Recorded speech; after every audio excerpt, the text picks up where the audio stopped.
ओम ग्राम grim ग्रोम सह गुरुवे नमः। वास्तु ज्ञान गंगा चैनल पर आप सभी का स्वागत है।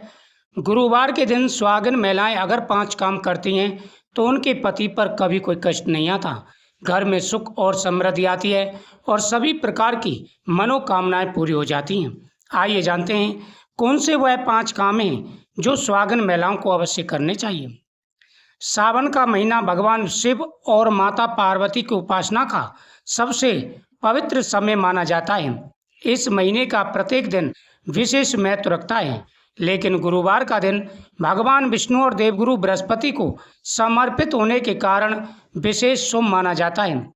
जब सावन का पवित्र माह और गुरुवार का शुभ संयोग एक साथ होता है, तब सुहागिन महिलाओं के लिए यह दिन परिवार की सुख समृद्धि, दाम्पत्य जीवन की खुशहाली और आध्यात्मिक उन्नति की कामना का सबसे उत्तम दिन होता है। इस दिन अगर महिलाएं यह 5 काम करती हैं तो उनके परिवार पर कभी कोई कष्ट नहीं आता। उनके परिवार पर आ रहे कष्ट दूर हो जाते हैं।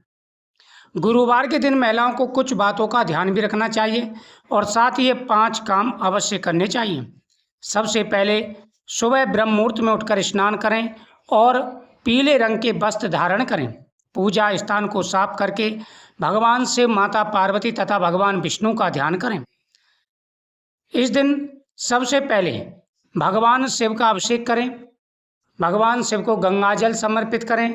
साथ ही भगवान शिव को बेलपत्र, भांग, धतूरा, पुष्प आदि चीज़ें समर्पित करें। ओम नमः शिवाय मंत्र का जाप करें। जब आप भगवान शिव की पूजा कर लें तो उसके बाद में महिलाओं को केले के वृक्ष के सामने जाना है। सबसे पहले केले के वृक्ष के सामने 1 लोटा जल का भर के रखें।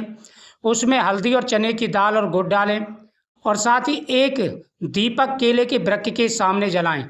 और सबसे पहला काम है आपको वहाँ पर संकल्प करना। जो भी आपके मन में कामना है, पति की तरक्की की कामना है, लंबी उम्र की कामना है या फिर घर में सुख और समृद्धि की इच्छा है, तो वह इच्छा आपको पूजा के समय जरूर बोलनी है। वहाँ पर पूजा के समय वह कामना जरूर बोलें, इससे आपकी मनोकामना पूरी होगी। जो भी अड़चनें आपके जीवन में आ रही हैं, जो भी समस्याएं आपके जीवन में चल रही थी, सारी समस्याएं दूर हो जाएंगी। भगवान का आशीर्वाद प्राप्त होगा और आपके सभी मनोरथ पूरे हो जाएंगे। भगवान प्रसन्न होकर के आशीर्वाद देंगे। सभी प्रकार के आ रही सारी व्याधियां दूर होंगी। उसके बाद में आप वहीं बैठ करके 108 बार ओम ग्राम ग्रीम ग्रोम सह गुरुवे नमः अपनी इच्छा बोल करके महिलाएं ओम ग्राम ग्रीम ग्रोम सह गुरुवे नमः इस मंत्र का 108 बार जाप करें। साथ ही नंबर 2, गुरुवार को दान का विशेष महत्व बताया गया है। अपनी सामर्थ्य के अनुसार हल्दी, चने की दाल, पीले वस्त्र, केले, बेसन के लड्डू, अन्य चीज़ें आप दान कर सकते हैं। दान करते समय मन में यह भावना रखें, यह कार्य अहंकार से नहीं बल्कि सेवा और श्रद्धा से किया जा रहा है। धार्मिक परंपराओं में माना जाता है कि निस्वार्थ दान से पुण्य की प्राप्ति होती है और घर में हमेशा खुशियाँ आती हैं। नंबर 3, सावन का महीना माता पार्वती को समर्पित है और यह महीना सुहाग का महीना होता है। जब आप गुरुवार की पूजा कर लें, केले के वृक्ष की पूजा कर लें, उसके बाद में आप माता पार्वती के सामने कुछ चीज़ें जरूर चढ़ाएंगे। सावन का महीना माता पार्वती की आराधना के लिए शुभ माना जाता है। सुहागिन महिलाएं इस दिन अपने सुहाग के प्रतीक जैसे सिंदूर, चूड़ियाँ, बिंदी, मंगलसूत्र आदि का आदर करें। माता पार्वती का स्मरण करते हुए अपने परिवार की मंगल कामना के लिए प्रार्थना करें। माता पार्वती से प्रार्थना करें कि परिवार में प्रेम, विश्वास और खुशियां बनी रहें, उनके पति की आयु लंबी हो। इस प्रकार कह करके माता पार्वती के सामने वह सामान जरूर थोड़ी देर के लिए चढ़ाएं और फिर वह ग्रहण करें, यानी आप पहने सुहाग की चीज़ें। इससे हमारा जो सुहाग है, पति की जो उम्र है वह लंबी होती है और परिवार में खुशियां रहती हैं। अगला है पीला कपड़ा एक लेना है आपको, उस पर श्री लिखना है और उसके ऊपर 2 हल्दी की गांठ, 2 पीली कौड़ी और 2 कमल गट्टा, 1 रुपये का सिक्का आपको रखना है। हल्दी का टीका लगाना है और माता लक्ष्मी जी और भगवान विष्णु के सामने रख देना है और श्री महालक्ष्मी नमः मंत्र का 108 बार जाप करेंगे। ये शाम के समय आपको करना है और फिर इसे उठा करके घर की तिजोरी में रख दें। प्रत्येक गुरुवार को इसी प्रकार से मंत्र का जाप करना है माता लक्ष्मी जी के सामने रख करके और फिर उसे उठाकर तिजोरी में रख दिया करें। सामान दूसरा लेने की आवश्यकता नहीं है, एक ही सामान आपका ये चलता रहेगा।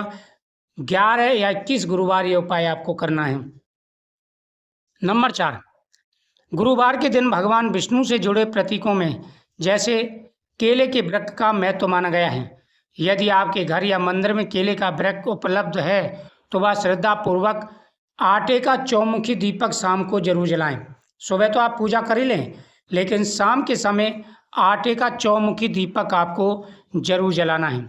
यदि केले का वृक्ष उपलब्ध ना हो तो शाम के समय तुलसी के सामने आप घी का दीपक जलाएं और सुख और समृद्धि के लिए प्रार्थना करें। इससे आपके परिवार में हमेशा खुशियां बनी रहेंगी, कभी जीवन में कोई परेशानी नहीं आएगी।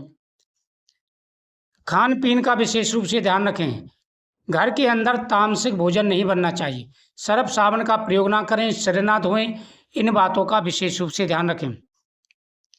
नंबर 5, धार्मिक मान्यता है कि इस प्रकार से पूजा करने से जीवन में खुशियाँ आती हैं। साथ ही इस दिन कुछ दान पुण्य अवश्य करना चाहिए, जैसे गौ माता की पूजा करें, गौ माता को इस दिन गुड़ चने खिला करके आएं, पक्षियों के लिए दाना डालें, साथ ही गरीबों के लिए कुछ भोजन जरूर दान करें।